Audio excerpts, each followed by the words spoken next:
gente boa! Salve camomilas queridas! Como vocês estão? Eu espero que bem. Esse é o Calma, o nosso encontro semanal para cuidar da alma. Eu me chamo Samila e vocês podem me chamar de Sam. No vídeo dessa semana nós vamos conversar sobre comparação, a cilada da comparação. Se comparar é uma cilada, a gente já sabe, mas por que nós continuamos repetindo esse movimento interno? Porque essa dinâmica é tão comum a todas as pessoas e mais, porque ela se perpassa, continua sendo transferida durante o tempo. Será que tem a ver com os nossos hábitos? Será que tem a ver com a nossa cultura? Quais são os gatilhos, especialmente nesse momento, que nos direcionam o olhar e a percepção para um comportamento de comparação com relação às outras pessoas? Eu acho que essas respostas vocês até já têm. A gente consegue compreender um pouco como tudo isso funciona. O difícil mesmo é aplicar nas nossas vidas, não é mesmo? Pois é. E como eu acredito muito no poder da sincronicidade, eu resolvi fazer esse vídeo da forma mais espontânea possível, trazendo um pouco de mim, é claro. E durante os últimos tempos, a comparação, ela me atravessou, como já me atravessou muitas vezes na vida, mas nos últimos tempos eu estava um pouco dispersa sobre como esse movimento estava acontecendo, até que eu parei e prestei atenção. E daí, alguns outros acontecimentos foram me trazendo mensagens referentes a isso. Inclusive, quando eu anunciei que iria falar sobre a comparação, meu companheiro falou: olha, esse tema, você precisa prestar atenção nele. Veja se você não está fazendo isso em alguns momentos. E, de fato, é algo que tem se manifestado em mim e que eu preciso prestar atenção. E que talvez você que está aí assistindo também precise prestar atenção. Então vamos conversar sobre isso. Você já percebeu como um pensamento negativo a respeito de nós acaba abrindo assim passagem para outros, para que a gente reforce uma ideia pejorativa a respeito de nós mesmos? Isso acontece por aí? Eu me percebi esses dias tendo o pensamento da seguinte forma: será que eu retrocedi? Eu já me enxerguei na vida de uma forma mais consistente, mais no meu centro, em outros momentos. Tantos anos de busca por autoconhecimento, tantos anos de não só de busca por conhecimento, mas de me debruçar nessa construção de melhor viver, de ter mais sabedoria na minha percepção, de buscar aplicar na minha vida hábitos que melhorem a minha saúde de forma integral. E me peguei nesse momento não contribuindo para mim mesma. Os meus hábitos não estão tão saudáveis, hábitos mentais, hábitos alimentares, outros hábitos. E eu me coloquei no processo de me culpabilizar com relação a isso. Só que aí, como essa mensagem ficou reverberando dentro de mim, tem o meu outro lado também, que se manifesta, e ainda bem, que chegou e disse: Samila, veja bem, não é uma questão de evoluir ou retroceder, é uma questão de ser desafiada. A vida é movimento, um movimento dinâmico, que nos traz experiências diferentes em cada momento. Veja o quanto você tem na sua caixinha pessoal, na sua bagagem, para poder te auxiliar a viver momentos diferentes em que você é experimentada de novas formas, desafiada de novas formas. E o quanto há necessidade de acolhimento de si mesma nesses momentos que são desafiadores. E eu queria com isso dizer que os nossos desafios, eles são peculiares. Às vezes o que é desafiador para mim não é tão desafiador para você. Assim como outras questões, assim como outras coisas. Às vezes a gente se compara porque não consegue alcançar uma performance que a gente vê outra pessoa tendo.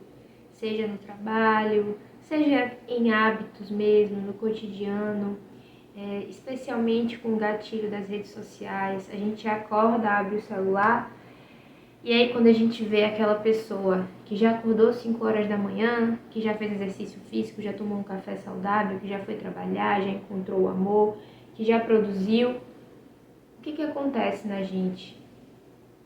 A comparação, a culpabilização de não conseguir alcançar tal coisa. Só que a questão é, nós não conhecemos os bastidores de outras pessoas. E as construções, no tempo e no espaço de cada um, são muito diferentes. Os desafios que te atravessam, que me atravessam, são diferentes. E os recursos que nós temos no nosso repertório pessoal também são diferentes. Então eu acredito que a gente se colocar em busca dessa aprendizagem para ter mais recursos para lidar com as nossas questões e melhor viver é fundamental, é claro. E ainda assim a vida vai nos surpreender com coisas inesperadas, porque faz parte desse processo da existência em si. Então a comparação, ela é de fato uma cilada que nos coloca numa dinâmica injusta e cansativa. E gera na gente um movimento de paralisação, porque a comparação gera dúvidas, gera medo, vai emergindo na gente sentimentos que nos intoxicam de alguma forma. Então, olhar quais são os gatilhos que estão gerando esse excesso de comparação e buscar se desintoxicar de alguma forma. Reduzir esses danos, reduzir esses estímulos que estão nos fazendo mal e ao mesmo tempo nos questionar por que esse movimento está acontecendo aqui dentro.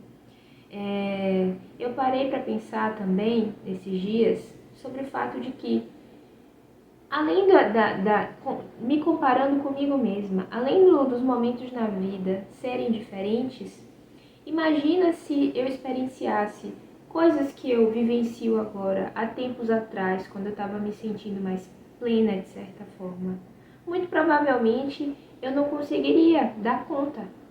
Mas o que eu fui conquistando naquele momento e esse lugar do centro assim que eu fui construindo, ele me dá forças agora para vivenciar coisas mais desafiadoras, momentos mais desafiadores. Eu lembro que numa conversa na praia, durante a pandemia, no período assim que estava mais ameno, eu não encontrava com ninguém, mas eu e uma amiga, a gente foi se sentar um pouquinho na beira do mar para conversar. Eu disse a seguinte coisa, a seguinte frase para ela. Eu sei que existe uma sala, como uma sala de estar, que eu conheço.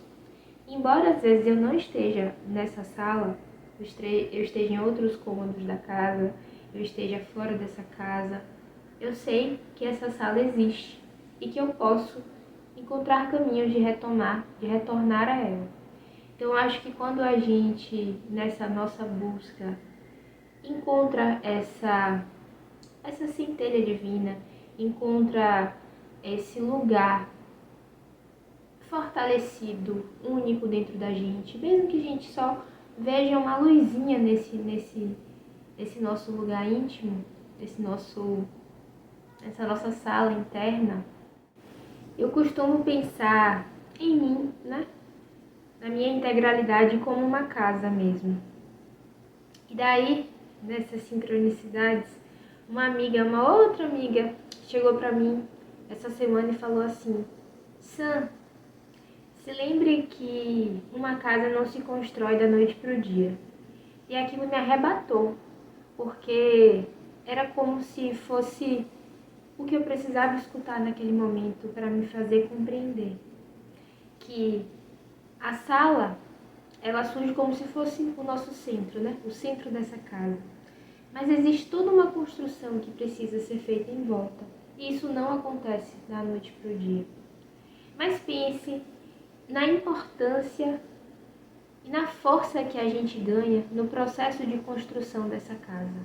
E pense quão mais nós podemos ser nós mesmos construindo a nossa própria casa. E o quanto da nossa identidade a gente pode deixar numa rua, numa cidade, num estado, num país, com a construção da nossa própria casa. É como se fosse a nossa impressão digital no mundo externo, mas o que existe dentro dessa casa é a construção que a gente faz aqui dentro. Faz sentido para vocês? Daí, um outro estímulo que eu tive positivo para essa reflexão essa semana foi um vídeo no Instagram em que uma moça que eu admiro bastante, embora ela não trabalhe com saúde mental, ela é arquiteta, alguma outra coisa assim, mas ela falou no vídeo dela algo sobre a gente fala muito sobre não se encolher para caber. Muito não, a gente fala um pouco a respeito disso, alguns de nós temos consciência de que não vale a pena a gente se encolher para caber em um lugar, mas também não vale a pena a gente se esticar para caber em um lugar. Por que a nossa casa não pode ter o nosso tamanho? Com isso eu não falo no sentido de não se desafiar ou de delimitar um espaço em que você não pode construir, mas além, uma casa pode ter, a gente bate uma laje, constrói outro andar, faz um puxadinho, cria um jardim, mas esse tamanho somos nós quem reconhecemos e não o externo. Não é uma casa que você ganha, que pode ser enorme, que você precisa se esticar a ponto de se violar para caber nela, ou que você precisa se encolher tanto a ponto de nem se reconhecer mais também para caber nela. Então, eu queria deixar essa reflexão para vocês. Qual o tamanho da casa que vocês precisam para esse momento? Eu queria trazer uma reflexão também que chegou até a mim lá no curso de comunicação não violenta e que esses dias eu comecei a escrever no caderno. Vocês podem fazer isso também, escrevam no caderno os julgamentos que vocês fazem a respeito de si mesmos, porque quando a gente se compara ao outro, automaticamente a gente se julga, a gente se coloca num lugar doloroso e quase sempre esse lugar fala duas palavrinhas: sempre e nunca. Eu sempre sou assim, eu sempre faço isso, eu sempre faço aquilo, como se não houvesse jeito. Ou nunca, eu nunca vou conseguir, eu nunca vou alcançar, eu nunca isso, eu nunca aquilo. Então tirar o sempre e tirar o nunca e nos colocar em movimento dinâmico e nos permitir ir além do sempre e do nunca, né? Afinal de contas, quem sempre e quem nunca, meu Deus? Isso não é verdade. A gente conta uma mentira a respeito de nós mesmos. Então, olhar para esse lugar de como nós estamos nos colocando e olhar também para como nós orientamos o nosso olhar a respeito de nós e a respeito da vida. E usar as ferramentas que são necessárias para essa tomada de consciência e para essa mudança progressiva. Eu acho que o estado de vigilância, ele é muito importante, sim, porque mesmo quando a gente já tem mais recursos para lidar com as nossas emoções, com os nossos desafios, volta e meia pode surgir algo que nos tire do eixo. Afinal de contas, a gente está sempre em mudança, a gente está sempre sendo atravessados por dinâmicas diferentes e inesperadas. Então, uma dica que eu quero deixar aqui para vocês e que eu reforço para mim é: preste atenção na sua forma de funcionar. Às vezes, uma outra pessoa tem uma rotina, uma dinâmica, qualquer coisa, e que ela pode inclusive estar apresentando nas redes sociais e você tomando como referência de ideal. Às vezes é ideal para aquela pessoa e às vezes não é o ideal para você. Por exemplo, você não consegue ter uma rotina linear. É o meu caso. Eu reconheço a importância da rotina na construção, sabe?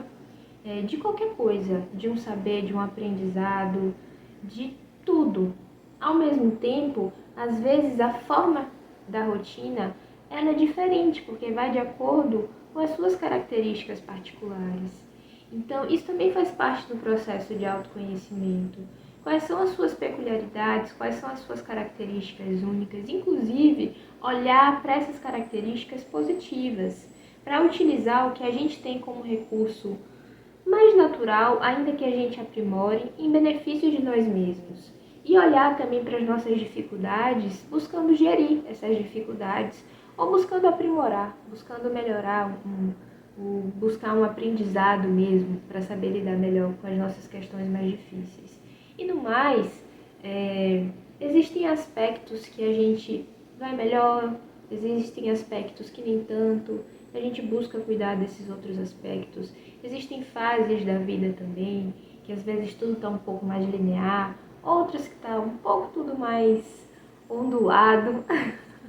Da mesma forma, a vida das outras pessoas. A gente sempre vai ver a vida das outras pessoas em recortes, seja nas redes sociais ou mesmo na vivência. A gente pode conviver com outra pessoa todos os dias no trabalho, num lugar que a gente estuda, e não conhecer o suficiente a realidade daquela pessoa. Só a própria pessoa convive consigo a vida inteira. Só a gente vai conviver com nós mesmos a vida inteira também. Então olha o quanto é penoso e cansativo viver 24 horas convivendo com um indivíduo que se compara. A gente gostaria de viver com outra pessoa do nosso lado assim? E por que a gente vive com nós mesmos dessa forma? Porque nós nos tratamos dessa forma. Jung fala em algum momento da sua obra que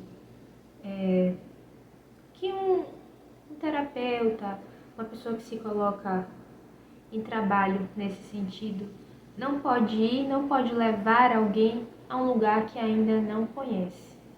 É por isso também que eu não temo compartilhar certas coisas, embora eu acredito que é importante a gente conservar muitas coisas para nós mesmos e para as pessoas que a gente divide a vida de forma mais próxima, mas que outras coisas precisam ser disseminadas para que a gente perceba que não só nós mesmos vivemos isso, mas que outras pessoas também vivenciam.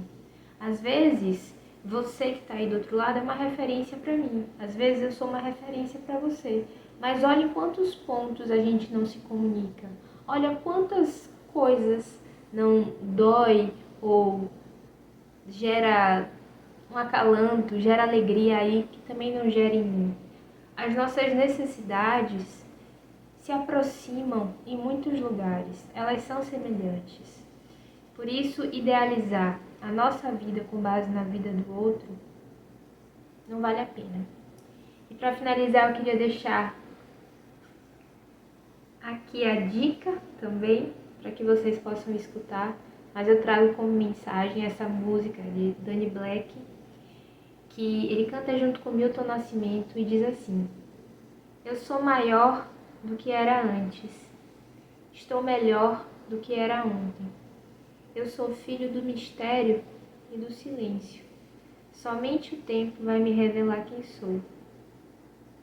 As cores mudam, as mudas crescem, quando se desnudam, quando não se esquecem daquelas dores que deixamos para trás, sem saber que aquele choro valia ouro.